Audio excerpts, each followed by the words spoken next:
الآن بدنا ننتقل لإداري منتخبنا سيد أسامة طلال. تحكي لنا عن تحضيرات المنتخب ولقائنا مع العراق. بسم الله الرحمن الرحيم. اليوم طبعا احنا بنختتم تحضيراتنا في الأردن. اليوم مساء ان شاء الله راح نتوجه للعراق لأداء مباراتنا مع منتخب العراق لافتتاح تصفيات كأس العالم.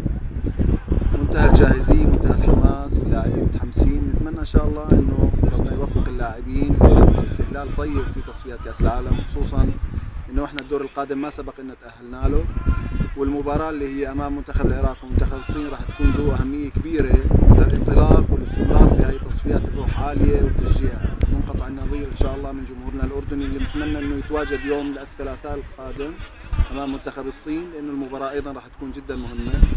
والتوفيق ان شاء الله بحالفنا ان شاء الله لاداء مباراة كويسة باردين. كلمة بتوجهها لجمهورنا الأردني عبر جيران سبورت؟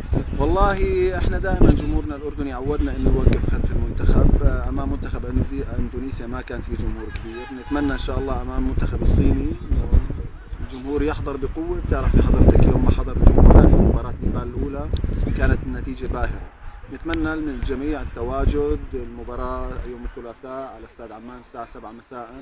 الاجواء راح تكون ان شاء الله كويسه، والاهتمام راح يكون على المستوى الرسمي والشعبي في اوجه. نتمنى من الجميع انه يحضر ويشجع هذا المنتخب، لانه اصبح المنتخب الوطني مصدر بسمه مش بس للرياضيين، لكل الشعب الاردني.